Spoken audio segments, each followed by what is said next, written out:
அனைவருக்கும் வணக்கம். தினமொரு சிந்தனையில் இன்றைக்கி தனிமை பல நேரங்களில் வரமாகவும் சில நேரங்களில் சாபமாகவும் அமைந்து விடுகிறது. நம்ம வாழ்க்கையில் தனிமை அப்படிங்கிறது ஒரு தவிர்க்க முடியாத நிகழ்வு.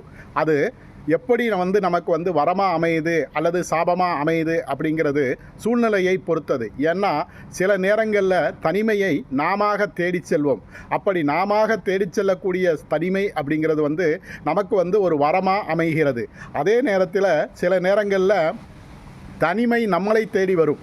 அதாவது நாம் தனிமையை விரும்பாவிட்டாலும் கூட நமக்கு ஒரு தனிமையான சூழல் ஏற்படும். அப்படி நமக்கு ஒரு விரும்பாத ஒரு நேரத்தில் கூட நமக்கு ஒரு தனிமையான சூழல் ஏற்பட்டுச்சு அப்படின்னா அப்படிப்பட்ட தனிமை நமக்கு சாபமாக அமைந்துவிடும். அப்போது தனிமை அப்படிங்கிறது வரமாக இருந்தாலும் சரி சாபமாக இருந்தாலும் சரி அதை நாம் அனுபவிக்க கற்றுக்கொண்டால் நிச்சயமாக அந்த தனிமையின் மூலமாக நாம் சில நல்ல செயல்களை சிந்தித்து பார்க்க முடியும். நல்ல எதிர்கால திட்டங்களை நம்மளால் தீட்ட முடியும். அதனால் தனிமையை பற்றி நாம் கவலைப்படாமல் அது வரமாக இருந்தாலும் சரி சாபமாக இருந்தாலும் சரி அதை ஏற்றுக்கொள்ளக்கூடிய மனநிலைக்கு வருவோம். நன்றி.